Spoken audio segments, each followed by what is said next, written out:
ഓം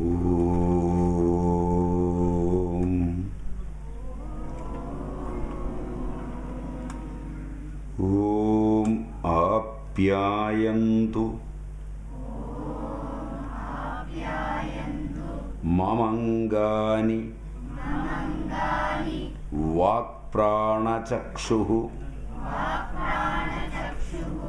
ശ്രോത്രമഥോ ബലമിന്ദ്രിയാണി ച സർവാണി ശ്രോത്രമഥോ ബലം ഇന്ദ്രിയാണി ച സർവാണി സർവം ബ്രഹ്മ ഉപനിഷദം സർവം ബ്രഹ്മ നിരാകുര്യം മമാ ബ്രഹ്മ നിരാകരണാത്. ഓം ആപ്യായന്തു മമംഗാനി വാക്പ്രാണചക്ഷുഃ ശ്രോത്രമഥോ ബലമിന്ദ്രിയാണി ച സർവാണി സർവം ബ്രഹ്മ ഉപനിഷദം മാമാ ബ്രഹ്മ നിരാകരോത്. അനിരാകരണമസ്തു അനിരാകരണം മേ അസ്തു. തദാത്മനി നിരതേയ ഉപനിഷത്സു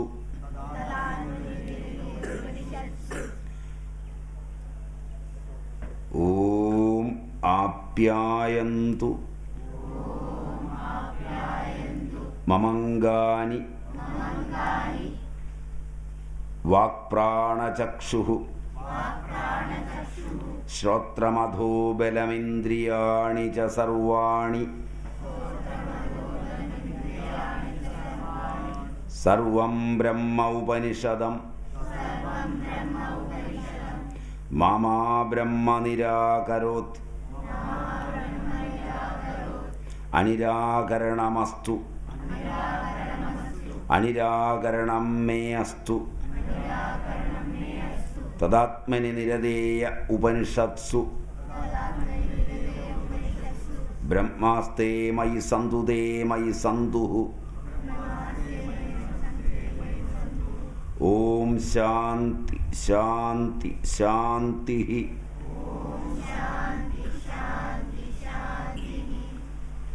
നമ്മളിന്നെടുക്കുന്നത്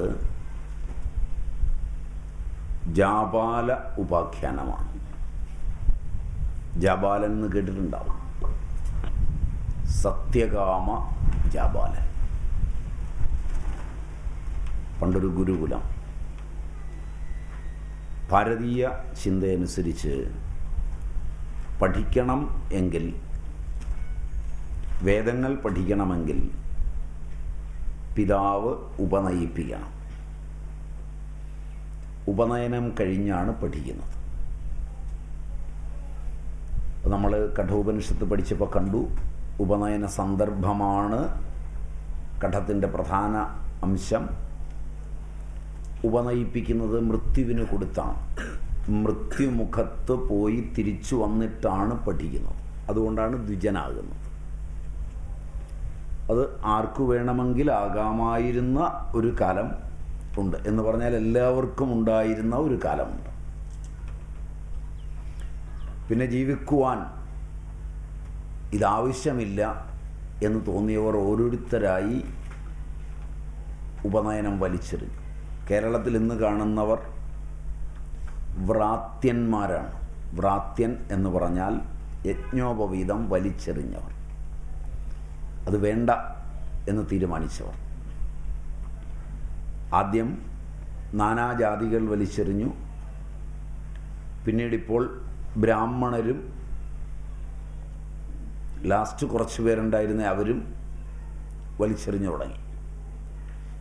കാരണം അത് താക്കോല് കെട്ടാനും ഒക്കെയായി മാത്രം ചുരുങ്ങി. അമ്പലത്തിൻ്റെ പൂജ ചെയ്യാൻ പോകുമ്പോൾ താക്കോലിടാനുള്ള കണ്ടിട്ടുണ്ടാവും നിങ്ങൾ. താക്കോലിങ്ങനെ കിട്ടുന്ന കണ്ടു. അങ്ങനെ ചുരുങ്ങിയ വേദപഠനങ്ങളൊക്കെ നിന്നു. വേദപഠനങ്ങളില്ലാതാവുമ്പോൾ അനുഭൂതി നഷ്ടപ്പെടും. അനുഭൂതി ഇല്ലാതായിക്കഴിഞ്ഞാൽ ഇതിൻ്റെ പ്രാധാന്യവും പോവും. അങ്ങനെ ഇന്ന് കാണുന്നവർ വ്രാത്യന്മാരാണ് അധികവും.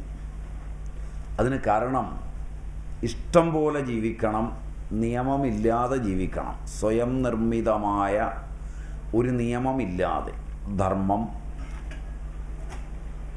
മുതലായവയില്ലാതെ ജീവിക്കണം. ധർമ്മം മുതലായവയ്ക്കനുസരിച്ച് ജീവിക്കുവാൻ ധർമ്മസൂത്രങ്ങൾ, കൽപ്പസൂത്രങ്ങൾ, ഗൃഹ്യസൂത്രങ്ങൾ, ഇങ്ങനെയൊക്കെ നിയമങ്ങളുണ്ട്. ഗൃഹസ്ഥനായി ജീവിക്കണമെങ്കിൽ, നല്ല രീതിയിൽ ആനന്ദം അനുഭവിക്കണമെങ്കിൽ, തോന്നിയവാസമാകാതിരിക്കണമെങ്കിൽ ചില ഉത്തരവാദിത്തങ്ങളൊക്കെ ഉണ്ട്. കുട്ടിക്കാലം മുതൽ പരിശീലിക്കണം. ഇഷ്ടം പോലെ എന്തും വാങ്ങിക്കൂട്ടാനും എന്തിനും പോകാനും എന്തു വഴക്കിലും ചെന്ന് ചാടാനും പറ്റുന്ന ഒരു ജീവിതമാണ് ആളുകൾ ആഗ്രഹിക്കുന്നത്. മറ്റേ പ്രാചീനർ ആഗ്രഹിച്ചത് മര്യാദാമസൃണമായി ജീവിക്കാനാണ്. അപ്പോഴച്ഛനെ അനുസരിക്കണം, അമ്മയെ അനുസരിക്കണം, അച്ഛനെ അമ്മയനുസരിക്കണം, അമ്മയെ അച്ഛനനുസരിക്കണം, എങ്ങനെയൊക്കെയുണ്ട്. നിങ്ങൾ ചൊല്ലിപ്പടിച്ചതിനകത്തുണ്ട് ഭാര്യ മാതാവാണ്. രാവിലെ ചൊല്ലിപ്പടിക്കുന്നതിലുണ്ടെന്ന് തോന്നുന്നു. ഭാര്യയെ മാതാവായി കാണണം. കാരണം ഭാര്യയിൽ തനിക്കൊരു കുട്ടി ജനിക്കുമ്പോൾ താൻ തന്നെയാണ് അവളിൽ ജനിക്കുന്നത്. അതുകൊണ്ട് അവളും മാതാവാണ്. ജായ, ജനിപ്പിച്ചവൾ, തന്നെ ജനിപ്പിച്ചവൾ. അങ്ങനെയൊക്കെയാണ് പഴയ ആളുകളിൽ കുടുംബജീവിതം പുലർത്തിയത്. അത് ഗൃഹ്യസൂത്രങ്ങളെ, കൽപ്പസൂത്രങ്ങളെ, ധർമ്മസൂത്രങ്ങളെ ഒക്കെ ആസ്പദമാക്കിയാണ്. സൂത്രവും ഗോത്രവും ഒന്നുമില്ലാതെ ജീവിക്കുവാൻ വേണ്ടിയുള്ള നെട്ടോട്ടത്തിലാണ് ഇതെല്ലാം നഷ്ടമായത്.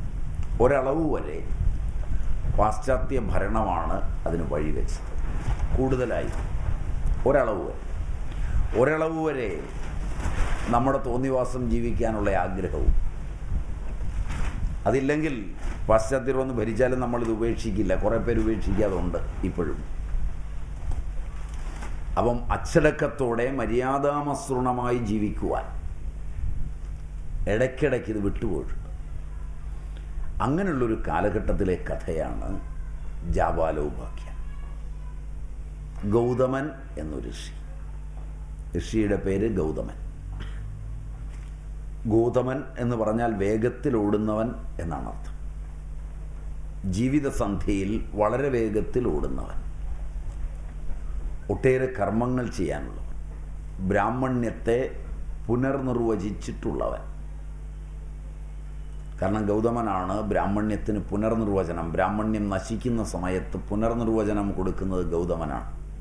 പുരാണപ്രകാരം ദേവി ഭാഗവതം മുതലായവയൊക്കെ അനുസരിച്ച് ഗൗതമൻ്റെ ഏരിയയിൽ മാത്രമേ ഒരു കാലത്ത് മഴയുണ്ടായിരുന്നുള്ളൂ. ബാക്കിയുള്ളിടത്ത് വരൾച്ചയായി, ആളുകൾക്ക് ജീവിക്കാൻ നിവൃത്തിയില്ലാതായി. അങ്ങനെ വന്നപ്പോഴാണ് അവരെല്ലാവരും, ബ്രാഹ്മണരൊക്കെ ഗൗതമൻ്റെ അടുക്ക് വന്നു. എത്രയായിരം ആളുകൾ വന്നാലും ഗൗതമൻ അവർക്ക് ഭക്ഷണവും കൊടുത്ത് അവിടെ താമസിപ്പിച്ചു. പക്ഷേ എല്ലാവരും അവിടെ താമസിക്കുമ്പോൾ അസൂയ മുഴുത്ത ഒരു പറ്റം ബ്രാഹ്മണർ മഴ പെയ്യാൻ തുടങ്ങിയപ്പോൾ ഒരു ഹോമസമയത്തൊരു പശുവിനെ സങ്കല്പം കൊണ്ട് സൃഷ്ടിച്ച് അതിലേക്ക് കയറ്റിവിടുകയും ഹുങ്കാരം നടത്തി അതിനെ കൊല്ലുകയും ചെയ്തു അവർ തന്നെ. എന്നിട്ടത് പശുവിനെ കൊന്നത് ഗൗതമനാണ് എന്ന പേരിൽ ബഹളം ഉണ്ടാക്കി. ഗായത്രി ഉപാസകനായ ഗൗതമൻ ഗായത്രിയെ പ്രത്യക്ഷമാക്കി ബ്രാഹ്മണരെ ശപിക്കുകയും പുതിയ ബ്രാഹ്മണ്യത്തെ സൃഷ്ടിക്കുകയും ചെയ്തു. അങ്ങനെയുള്ള ആളാണ് ഗൗതമൻ. ഗൗതമനെ പരിചയപ്പെടുത്താനാണ് അത് പറഞ്ഞത്. ഇത് പുരാണത്തിൽ വളരെ പ്രസിദ്ധമാണ്. ആ ഗൗതമൻ്റെ ഗുരുകുലത്തിലേക്കാണ് ഒരു വിദ്യാർത്ഥി, പേര് ജാബാലൻ, കടന്നു ചെല്ലുന്നത്. ജാബാലൻ എന്നവന് പേര് വരാൻ കാരണം അവൻ്റെ അമ്മയുടെ പേര് ജാബാല എന്നാണ്. ജാബാലയുടെ പുത്രനായതുകൊണ്ട് ജാബാലൻ കടന്നു ചെന്നു. അന്നത്തെ നിയമം അനുസരിച്ച് ഗോത്രം, സൂത്രമൊക്കെ അറിയണം കുട്ടിയെ പഠിപ്പിക്കണം. കാരണം പാരമ്പര്യ വഴിക്കാണ് അറിവ് കടന്നു ചെല്ലുന്നത്. ജനിതകത്തിനകത്താണ് അറിവിരിക്കുന്നത്. നിങ്ങളുടെ അച്ഛൻ മാങ്ങ കണ്ടിട്ടുണ്ട്, അച്ഛൻ അതിന് മാങ്ങ എന്നാണ് പറഞ്ഞത്. നിങ്ങളുടെ അമ്മ മാങ്ങ കണ്ടിട്ടുണ്ട്, അമ്മ അതിന് മാങ്ങ എന്നാണ് പറഞ്ഞത്. അപ്പൂപ്പനും കണ്ടിട്ടുണ്ട്, ചക്കയും കണ്ടിട്ടുണ്ട്, അപ്പൂപ്പൻ കണ്ടിട്ടുണ്ട്, അച്ഛൻ കണ്ടിട്ടുണ്ട്, ഇവരൊക്കെ കണ്ടിട്ടുണ്ട്. അപ്പം നിങ്ങൾ മാവേൽ മാങ്ങ കാണുമ്പോൾ അച്ഛൻ കണ്ട ഓർമ്മ കൊണ്ട് നിങ്ങളെ ആരും പഠിപ്പിക്കാതെ മാങ്ങ എന്നൊരു ശബ്ദം വരും. പഠിപ്പിച്ചിട്ടല്ല വരുന്നത്. കാക്കയ്ക്കും പൂച്ചയ്ക്കും പട്ടിക്കും ഒക്കെ അതാതിൻ്റെ ഭാഷയുണ്ട്. അത് ജനിതക കോഡുകളിലുള്ളതാണ്. അതുകൊണ്ടാണത് ആഹാരം തേടുന്നത്, അതുകൊണ്ടാണത് കരഞ്ഞ് ഏതെങ്കിലും എതിരാളി വരുമ്പോൾ ബാക്കിയുള്ളവരെ കൂട്ടമായി വരുത്തുന്നത്. കാക്ക വരുത്തുന്നത് കണ്ടിട്ടുണ്ടാവും. അതിനൊരു ഭാഷയുണ്ട്. അതിനെ ഉപദ്രവിക്കാൻ വരുമ്പോൾ അതിൻ്റെ വർഗത്തെ വിളിച്ചു കൂട്ടാനുള്ള ഒരു ഭാഷ അതിനുണ്ട്. ലോകത്തെ എല്ലാ ജീവിക്കും മനുഷ്യനും ജനിതകപരമായി ദേശം, കാലം ഇവയുടെ അടിസ്ഥാനത്തിലൊരു ഭാഷയുണ്ട്. പഴയ കാലത്ത് അതുകൊണ്ട് അച്ഛനമ്മമാരുടെ ഭാഷയാണ് വീട്ടിലിരുന്ന് എളുപ്പത്തിൽ പഠിക്കുക. അത് നല്ല പോലെ പഠിക്കും. വീട്ടിൽ നിന്ന് കുട്ടിക്കാലത്ത് തന്നെ പഠിക്കും. പിന്നെ സ്കൂളിൽ ചെല്ലുമ്പോൾ ആ ഭാഷ കുറച്ചുകൂടെ നന്നായി പഠിക്കും. പിന്നീട് ഏതെങ്കിലും ജോലി കിട്ടി വേറൊരു രാജ്യത്ത് ചെല്ലുമ്പോൾ ഈ കാര്യങ്ങളെല്ലാം അവൻ്റെ തലച്ചോറിലെ ജനിതകപരമായി അറിയുന്നത് കൊണ്ട് അതിൻ്റെ ഒരു ഫോണ്ട് അവൻ്റെ തലച്ചോറിലുണ്ടാക്കും, പുതിയ ഭാഷയുടെ. അപ്പോൾ പെട്ടെന്ന് തലച്ചോറ് തന്നെ അത് വളരെ വേഗത്തിൽ തർജ്ജമ ചെയ്യും, ആവശ്യം ഹേതുവായി. അങ്ങനെയാണ് ലോകത്ത് എല്ലാവരും എല്ലാ ഭാഷയും ഉപയോഗിക്കുന്നത്. എന്നാൽ നമ്മൾ ഇന്ത്യക്കാർ അങ്ങനെയല്ല. ഇന്ന് നിങ്ങളുടെ അച്ഛനോ അമ്മയോ സിംഗപ്പൂരിലാണെങ്കിൽ, നിങ്ങളുടെ അച്ഛനോ അമ്മയോ ആസ്ട്രേലിയയിലാണെങ്കിൽ, നിങ്ങൾ മലയാളികളായതുകൊണ്ട് മലയാളം പഠിപ്പിക്കാൻ ഒരു ടീച്ചറിനെ അവിടെ വെക്കണം. ഇല്ലെങ്കിൽ ആ സ്കൂളിന് അനുമതി കിട്ടില്ല. പറയുന്നത് മനസ്സിലാകുന്നുണ്ടോ എന്നറിയില്ല. നേരെ മറിച്ച് നമ്മുടെ നാട്ടിൽ അങ്ങനെയില്ല. നമ്മൾ നമ്മുടെ മാതൃഭാഷയിലല്ല കാര്യങ്ങൾ ഗ്രഹിക്കുന്നത്. അതുകൊണ്ട് ഗ്രഹിക്കാറില്ല. ഒരായുസിൻ്റെ നല്ല ഭാഗം നമ്മൾ സ്പെല്ലിങ് പഠിക്കാൻ ചെലവും. അത് കഴിഞ്ഞ് നമ്മളുടെ നാട്ടിലെ ഭാഷയും നമ്മുടെ കയ്യിലില്ല. ജനിതകപരമായി ശാന്തിയും നമ്മുടെ കയ്യിലില്ല. വളരെ വൈകല്യങ്ങളിൽ നമുക്കൊരാശയവിനിമയം ചെയ്യാനോ, ഇപ്പോൾ ഉദാഹരണം പറയുകയാണ്, ഒരാൾ മാല പറിക്കാൻ വന്നു നിങ്ങളുടെ ഒരാളുടെ, നിങ്ങളെങ്ങനെ കരയും?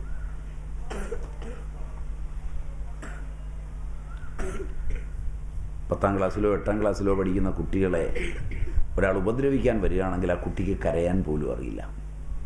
കാരണം ജനിതകപരമായാണ് കരച്ചിലിൻ്റെ ഭാഷ.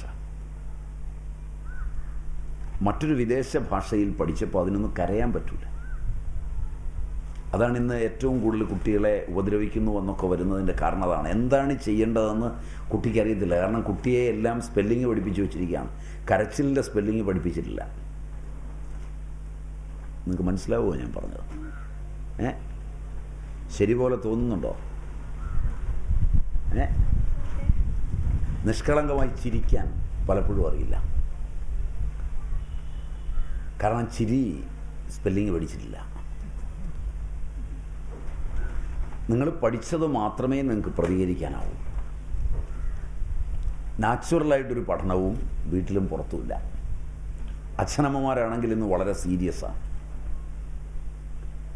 അതുകൊണ്ട് പഴയ കാലത്ത് തന്നെ ജനിതകത്തിന് വളരെ പ്രാധാന്യമുണ്ട്. അതുകൊണ്ടാണ് പഠിക്കാൻ ചെല്ലുമ്പോൾ കുട്ടിയോട് ചോദിക്കും, നീ എവിടുന്നാണ് വരുന്നത്? നിൻ്റെ ദേശം ഏതാണ്? നിൻ്റെ അച്ഛനമ്മമാരാരാണ്? അവരുടെ തൊഴിലെന്താണ്? തൊഴിലിൻ്റെ ഒരു സംസ്കാരം നിന്നിൽ കിടപ്പുണ്ടാവും. ഉപനിഷത്തുകൾ എടുത്താൽ അതിലെ ഉദാഹരണങ്ങളെല്ലാം നിങ്ങൾ നോക്കിയാൽ തട്ടാൻ, സ്രാപ്പ്, സ്വർണം, മാല, ഇതൊക്കെ ഊർണനാഭി, എട്ടുകാലി, ഇതൊക്കെ സാധാരണ ഉദാഹരണങ്ങളാണ്.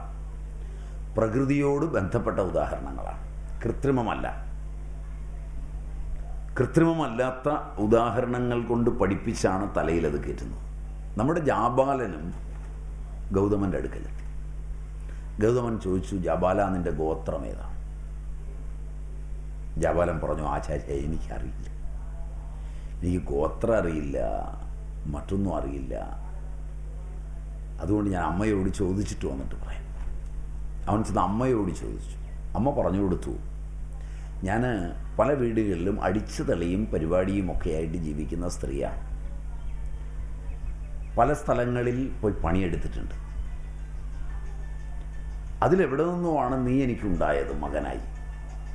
അതുകൊണ്ട് നിൻ്റെ അച്ഛൻ ആരാണെന്ന് എനിക്ക് നല്ല നിശ്ചയം പോരാ. നീ ചെന്ന് നിൻ്റെ ആചാര്യനോട് പറയുക, ഞാൻ ജാബാലയുടെ മകനാണ്, ജാബാലനാണ് എന്ന് പറയും. ഇവൻ ചെന്ന് ആചാര്യനോട് പറഞ്ഞു, എൻ്റെ അമ്മ പലയിടത്തും അടിച്ചു തള്ളിക്കാരിയായി ജീവിച്ചിട്ടുണ്ട്. എൻ്റെ ഗോത്രം എൻ്റെ അമ്മയുടെ ഗോത്രമാണ്, ഞാൻ ജാബാലയുടെ പുത്രനാണ്. അപ്പോൾ ആചാര്യൻ തിരിച്ചു വിളിക്കുന്നതാണ്, സത്യകാമ, നീ സത്യകാമനാണ്. ഏത് ആപത് സന്ധിയിലും നിനക്ക് പഠിക്കാൻ പറ്റട്ടെ പറ്റാതിരിക്കട്ടെ, നീ സത്യം പറഞ്ഞു. പഠിക്കുന്നതിന് വേണ്ടി കള്ളം പറഞ്ഞില്ല. സത്യം പറയുന്നവനാണ് ബ്രാഹ്മണൻ. ബ്രാഹ്മണൻ്റെ ലക്ഷണം സത്യമാണ്. നീ സത്യം പറഞ്ഞിരിക്കുന്നു, അവിടെ വരൂ. അങ്ങനെ ജാബാലൻ അവിടെ പഠിക്കാൻ തുടങ്ങി. ജാബാലനെ പഠിപ്പിച്ചത് സൂത്രരൂപത്തിലുള്ള കൃതികളൊന്നുമല്ല. ജാബാലനോട് പറഞ്ഞതാ, ഈ പശുക്കൾ, ഇവയും കൊണ്ട് നീ പോവുക. കുറച്ച് കാളകളും പശുക്കളും ഉണ്ട്, ഇതിനെ തീറ്റുവാനായിട്ട് നീ പോവുക. അതെപ്പോൾ 1000 തികയുന്നു അപ്പോൾ നീ തിരിച്ചു വന്നാൽ മതി. 1000 പശുക്കളായി വർദ്ധിക്കുമ്പോൾ നീ തിരിച്ചിങ്ങ് വരിക. ജാബാലൻ ഗുരുവിൻ്റെ ആജ്ഞ പാലിക്കുന്നതിന് വേണ്ടി പശുക്കളെയും എല്ലാം തെളിച്ച് വനത്തിലേക്ക് പോയി. ഇന്ന് ഈ പശുക്കളെ തീറ്റാൻ കൊണ്ടുപോകുന്നതൊക്കെ വനത്തിലാണ്.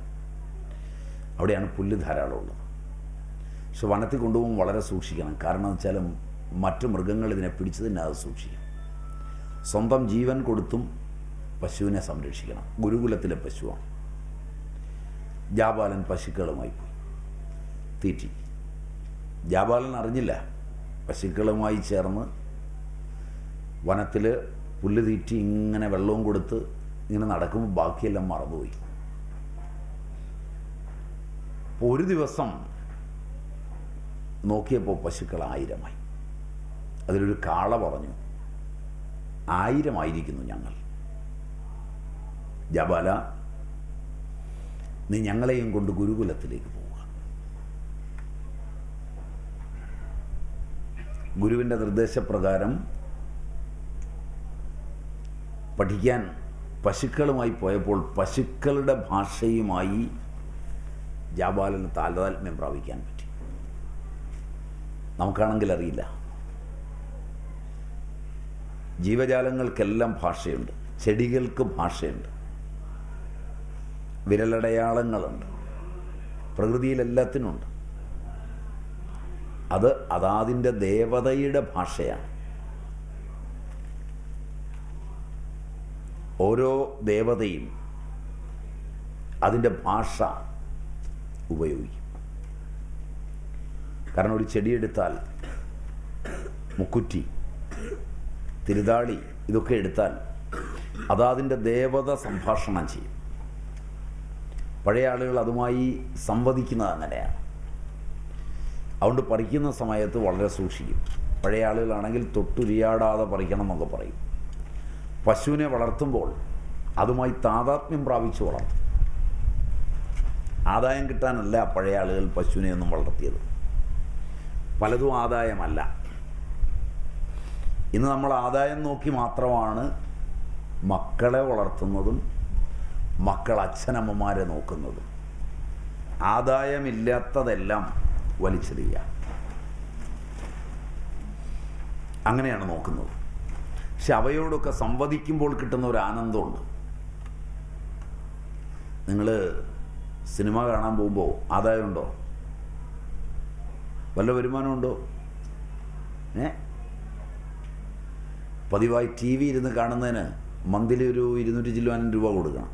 am I right? ആദായം വല്ലതും ഉണ്ടോ? അതിൽ നിന്ന് കാശ് മുടക്കി ഉപദ്രവം നടക്കുകയാണ്. പശുവിനെ വളർത്തിയാൽ പാല് കിട്ടും. പക്ഷെ കേരളം മുഴുവൻ നോക്കിക്കൊള്ളുക, 10 ലക്ഷം, 15 ലക്ഷം, 1 ലക്ഷം, 2 ലക്ഷമൊക്കെ രൂപയ്ക്ക് പട്ടിയെ മേടിച്ച് വളർത്തുക. കണ്ടിട്ടുണ്ടോ? ഇല്ല.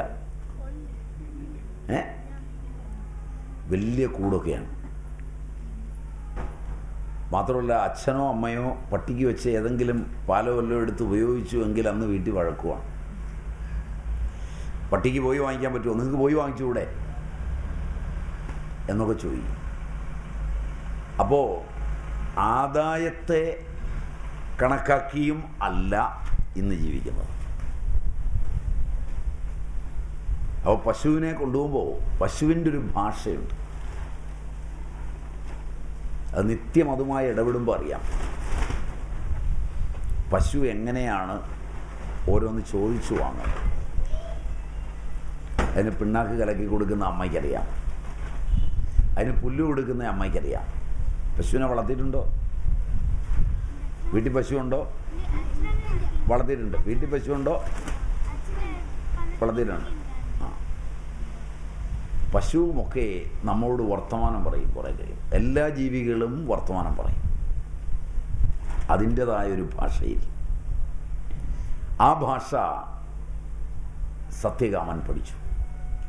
അതുകൊണ്ടാണ് സത്യകാമന് മനസ്സിലായി, കാള തന്നോട് പറയുന്നു 1000 ഉടനെ തന്നെ ആശ്രമത്തിലേക്ക് പോവുക, ഗുരുകുലത്തിലേക്ക് തങ്ങളെ തെളിക്കുക. അങ്ങനെ ഗുരുകുലത്തിലേക്ക് തെളിക്കുമ്പോൾ വഴിക്ക് വെച്ച് കാള വിശ്രമിക്കുന്ന വേളയിൽ, പന്തൊക്കെ കത്തിച്ചാണ് പോകുന്നത് രാത്രിയിൽ. അപ്പോൾ വിശ്രമിക്കുന്ന ഒരു വേളയിൽ കാള പറഞ്ഞു, സത്യകാമ, വടക്ക്, കിഴക്ക്, പടിഞ്ഞാറ്, തെക്ക് ഇവ ദിക്കുകളാണ്. ആ ദിക്കുകൾ നീ ആകുന്നു. കാള പറഞ്ഞു കൊടുത്തതാണ്. എല്ലാ ദിക്കും നീ തന്നെ ആകുന്നു. നിന്റെ ബോധത്തിലാണ് എല്ലാം ഉദിക്കുന്നത്. ലോകത്തിലെ ഏറ്റവും ശക്തമായത് നമ്മുടെ ബോധമാണ്. ബോധത്തിന് അതിർത്തികളില്ല.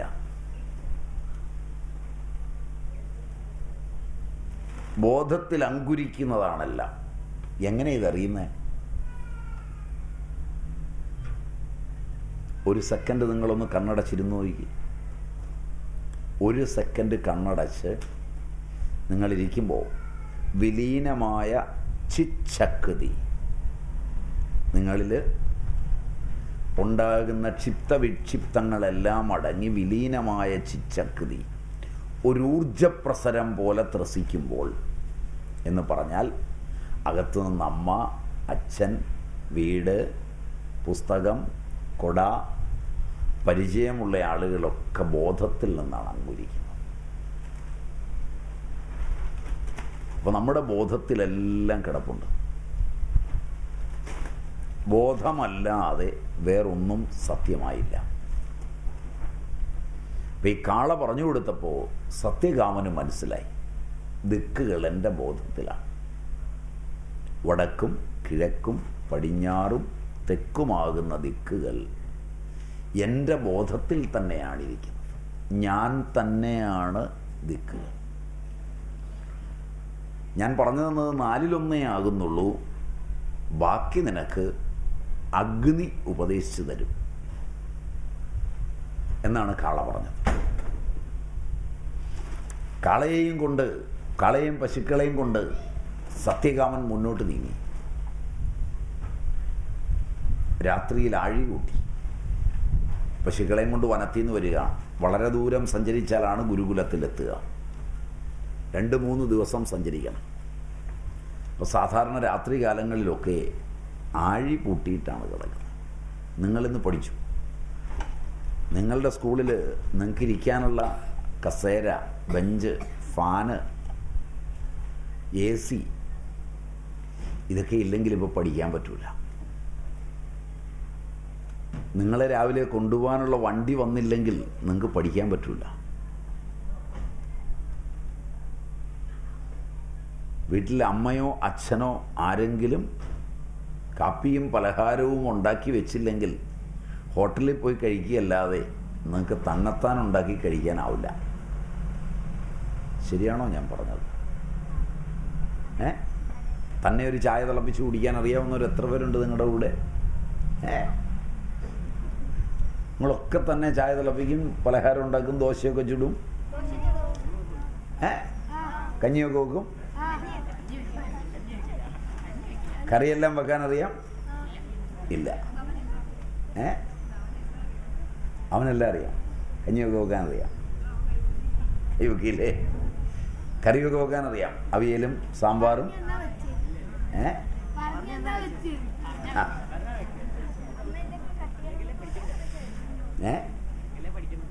അങ്ങനെയാ പഠിക്കുന്നത്. പക്ഷെ അങ്ങനെ പഠിച്ചിട്ടുണ്ടോ എന്നാണ് ഞാൻ ചോദിച്ചത്.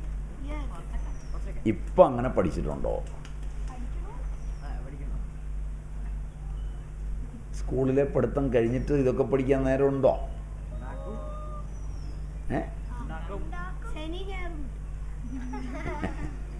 ശനി ഞായറും ഒക്കെ പഠിക്കാൻ ഒരുപാടുണ്ടാവില്ലേ? ട്യൂഷൻ ഉണ്ടാവില്ലേ? ട്യൂഷനില്ല, പോകുന്നില്ല.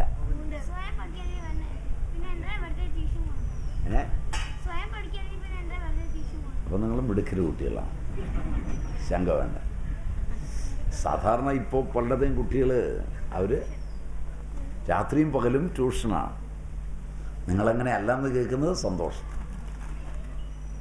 അപ്പോൾ പഴയ ആളുകൾ ഇതെല്ലാം പഠിക്കും. അപ്പോൾ അടുപ്പിൽ തീ കത്തിക്കുമ്പോൾ അമ്മയ്ക്ക് തീയുമായി സംസാരിക്കാൻ അറിയാം. പഴയ അമ്മമാർക്ക് അവരാ തീ കത്തിക്കുമ്പോഴാണ് അറിയുന്നത് 4-5 അതിഥികൾ വരുന്നുണ്ട്. ഇന്നുള്ളവർക്കറിയില്ല. അവരും അഗ്നിയുമായുള്ള ബന്ധം കൊണ്ട് അഗ്നി അവരോട് വിളിച്ചു പറയും, അരിയിടാൻ പോകില്ലേ, കൂടുതലിട്ടോളൂ, കൂട്ടാനൊക്കെ കുറച്ച് കൂടുതൽ വെച്ചോളൂ, 4-5 പേര് കഴിക്കാനുണ്ടാവും. പഴയ വൈദ്യന്മാരൊക്കെ ആണെങ്കിൽ രാത്രിയിൽ 12 മണിക്കും പറ്റും വിഷം തീണ്ടിയുമൊക്കെ രോഗി വരുമെന്ന് നേരത്തെ അറിയും. അപ്പം അതിനുള്ള കഞ്ഞി, അതിനുള്ള മരുന്നും ഒക്കെ റെഡിയാക്കി വെക്കണം. അത് ഫോൺ വിളിച്ച് പറഞ്ഞിട്ടല്ല അറിയുന്നത്. അഗ്നിയുമായിട്ട് അവർ സംസാരിക്കും. അഗ്നി കത്തിക്കുമ്പോൾ ഒരു പ്രത്യേക ശബ്ദം ഉണ്ടാക്കും അഗ്നി. അപ്പോൾ തീ കത്തിക്കുന്ന അമ്മയ്ക്കറിയാം അടുപ്പ് എരയ്ക്കുന്നുണ്ട്, ആരൊക്കെയോ വരാൻ പോകുന്നുണ്ട്. അങ്ങനെയാണ് അവർ പഠിക്കുന്നത്. ഏകാഗ്രത കൊണ്ട് അഗ്നിയുമായി ജലവുമായി ഒക്കെ അവർ സംസാരിക്കും. ഏറ്റവും കൂടുതൽ സംസാരിക്കുന്നത് ജലമാണ്. കാരണം ജലത്തിൻ്റെ ക്രിസ്റ്റലുകൾക്ക് അങ്ങനെ ഒരു പ്രത്യേകതയുണ്ട്. അതിൻ്റെ അടുക്കയിരിക്കുന്ന ആളിൻ്റെ സ്വഭാവം അനുസരിച്ചാണ് ജലത്തിൻ്റെ ക്രിസ്റ്റലുകൾ മാറുന്നത്. നിയതമായ ഒരു രൂപമില്ലാത്തവയാണ് ജലത്തിൻ്റെ ക്രിസ്റ്റലുകൾ, പരലുകൾ. ബാക്കിയുള്ളതിനെല്ലാം കോമണായൊരു സ്വഭാവമുണ്ട്. കർണാടക സംഗീതം പൊഴിച്ചാൽ അതിനടുത്തിരിക്കുന്ന ജലത്തിൻ്റെ സ്വഭാവവും, റോക്ക് സംഗീതം പൊഴിച്ചാൽ അതിൻ്റെ അടുത്തിരിക്കുന്ന ജലത്തിൻ്റെ സ്വഭാവവും രണ്ടാണ്. ശകാരിക്കുന്നിടത്തിരിക്കുന്ന ജലവും സ്നേഹിക്കുന്നിടത്തിരിക്കുന്ന ജലവും 2 തരം ക്രിസ്റ്റലുകളെ ഉണ്ടാക്കും. അതുകൊണ്ട് എൻ്റെ കുഞ്ഞ് പഠിക്കണം എന്നാഗ്രഹിക്കുന്ന അമ്മ പഴയ കാലത്ത് വെള്ളമെടുക്കുമ്പോൾ ചീത്ത പറഞ്ഞുകൊണ്ട് കൊടുക്കില്ല, അന്നമെടുക്കുമ്പോൾ വഴക്ക് പറഞ്ഞുകൊണ്ട് കൊടുക്കില്ല, കുട്ടികൾ വഴക്ക് പറഞ്ഞുകൊണ്ട് കഴിക്കില്ല. അന്നം ന നിന്ദ്യാത് തദ്വ്രതം, അന്നം ന പരിചക്ഷ്യേത, അന്നം ബഹുകുർവീത. ഇതൊക്കെ അവർ പഠിച്ചിരിക്കും. അതുകൊണ്ട് ഇവയോടൊക്കെ സംവദിക്കാൻ, ഇവയുമായൊക്കെ സംഭാഷണം ചെയ്യാൻ പഴയ ആളുകൾക്കറിയാം. അപ്പോൾ അതുകൊണ്ട് അഗ്നി ജ്വലിപ്പിച്ചു. ആര് പശുക്കളെയും കൊണ്ടുവരുമ്പോൾ ജാബാലനൊരു കുണ്ടം ഉണ്ടാക്കി. രാത്രിയിൽ വെളിച്ചമൊക്കെ കിട്ടണം. അഗ്നി ജ്വലിപ്പിച്ച് നിൽക്കുമ്പോൾ അഗ്നിയുടെ നാവുകൾ, അഗ്നിക്ക് 7 നാവുകളാണ്. കാളി, കരാളി, സ്ഫുലിംഗിനി, വിശ്വരുചി, ഇങ്ങനെയൊക്കെയാണ് ആ പേരുകൾ. ആ നാവുകളിലൂടെയാണ് സംസാരിക്കുന്നത്. ഹോമമൊക്കെ നടത്തുന്ന ബ്രാഹ്മണൻ അഗ്നിയോടാണ് സംസാരിക്കുന്നത്. അഗ്നിമീഡേ പുരോഹിതം യജ്ഞസ്യ ദേവമൃത്വിജം. ഹോതാരം അഗ്നിക്ക് കാളി, കറുത്ത അഗ്നി, കരാളി, then സ്ഫുലിംഗിനി, വിശ്വരുചി, ഇങ്ങനെയൊക്കെയാണ് പേരുകൾ. 7 ഉണ്ട്, 2 വിട്ടിട്ടുണ്ട്. 5 ഞാൻ പറഞ്ഞുകൊള്ളാൻ തോന്നുന്നു അല്ലേ? 4 ആയുള്ളൂ. 3 വേണം. 3 ഞാൻ നോക്കിയിട്ട് പറഞ്ഞുതരാം കേട്ടോ. അങ്ങനെയാണ്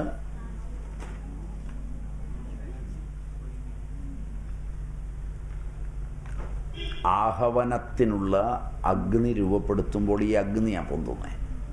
അഗ്നിയിൽ കറുത്തു വരുന്ന അഗ്നിയുണ്ട്. അത് ഞാൻ കഴിഞ്ഞ ദിവസം പറഞ്ഞതാണ് നിങ്ങളോട്. അത് അന്നമാണ്. അഗ്നിയിലെ അന്നമാണ്. അതാണ് പഴയ അമ്മമാരൊക്കെ കഴിക്കുന്നത്. അവരതേ കഴിക്കുകയുള്ളൂ, വേറെ അന്നം കഴിക്കില്ല. അവർക്കാണ് ഏറ്റവും ആരോഗ്യം. വീടുകളിലൊക്കെ നോക്കിയാൽ പട്ടിണി കിടന്നിരുന്ന പഴയ അമ്മമാർക്കാണ് ഏറ്റവും ആരോഗ്യം. നിങ്ങൾ ശ്രദ്ധിച്ചിട്ടുണ്ടോയെന്നറിയില്ല, ഒരമ്മ 4 മുതൽ 10 വരെ പ്രസവിക്കും പഴയ കാലത്ത്.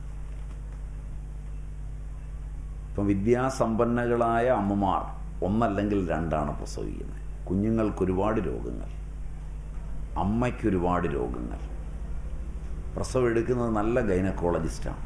എന്നിട്ട് പഴയ അമ്മമാർ അവർ കഴിച്ച അന്നം എന്ന് പറയുന്നത് വളരെ സൂക്ഷ്മമായ പുകയാണ് കൂടുതലും. പുക അന്നമാണെന്ന് നമുക്കിപ്പോഴും അറിയില്ല. പുക ഉപദ്രവകാരിയാണെന്നാണ്. അതുകൊണ്ടാണ് പൊക്കി വെച്ച് വിടുന്നത്. പെട്രോളിൻ്റെയൊക്കെ പുക അപകടകാരിയാണ്. അതും അന്നം തന്നെയാണ്, വളരെ സൂക്ഷ്മമായ അന്നം തന്നെയാണ്. അന്നത്തെക്കുറിച്ച്, അന്നം എന്ന് പറയുന്നത് മുഴുവൻ കാർബൺ കോമ്പൗണ്ട്സാണ്. മുഴുവൻ. സൂര്യനിൽ അന്നമുണ്ട്, ചന്ദ്രനിൽ അന്നമുണ്ട്, അഗ്നിയിൽ അന്നമുണ്ട്. അപ്പോൾ നമ്മുടെ അഗ്നി അതിൻ്റെ നാവുകൾ പുറത്തേക്ക് നീട്ടി സത്യകാമനോട്, ജാബാലനോട് പറഞ്ഞു, സത്യകാമ, ഭൂമി, ദ്യോവ്, അന്തരീക്ഷം, സ്വർഗം, സമുദ്രം, ഇവയെല്ലാം നീ തന്നെയാണ്. ആദ്യം പറഞ്ഞു കൊടുത്തത്, കാള പറഞ്ഞു കൊടുത്തത് 4 ദിക്കുകൾ നീയാണ്. 4 ദിക്കുകൾ കഴിഞ്ഞു. ഇനി സത്യകാമൻ ജീവിക്കുന്ന ഭൂമിയും ഭൂമിയുടെ മേൽ, ഭൂമിയുടെ താഴെ ഉള്ള അന്തരീക്ഷവും, ഭൂർലോകം, ഭൂവർലോകം, സ്വർലോകം തുടങ്ങിയ ലോകങ്ങളും സമുദ്രാദികളുമെല്ലാം നീ തന്നെയാണ്. ആദ്യ ദിക്കുകൾ ഞാനാണ് എന്ന് സത്യകാമൻ അറിഞ്ഞപ്പോൾ വലിയൊരു അറിവാണ് അറിഞ്ഞത്. ദിക്കുകൾ കാലം കൊണ്ട് നിയന്ത്രിക്കുന്നതാണ്. ആ കാലവും ദിക്കും താനാണ് എന്നറിഞ്ഞപ്പോൾ, ഒരറിവ് വരുമ്പോൾ സത്യകാമന് തേജസ്സുണ്ടായി.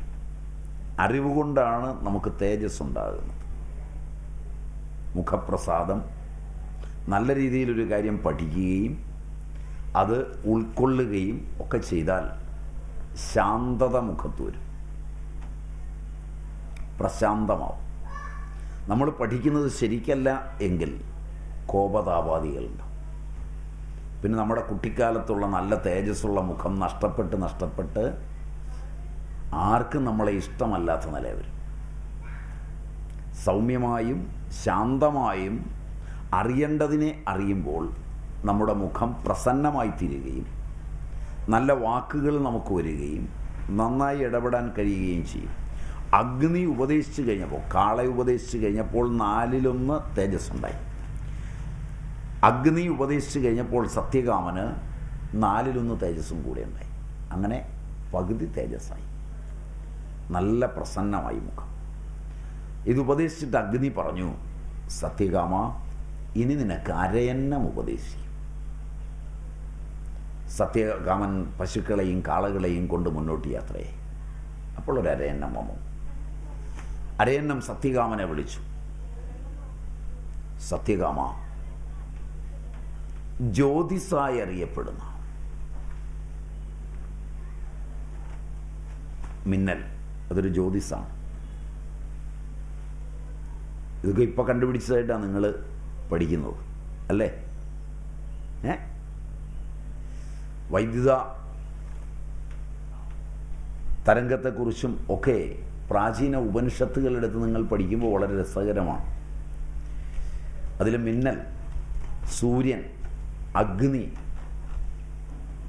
ഇവയെ ചൂണ്ടിക്കാണിച്ചിട്ട് സത്യകാമനോട് അരയന്നം പറഞ്ഞു.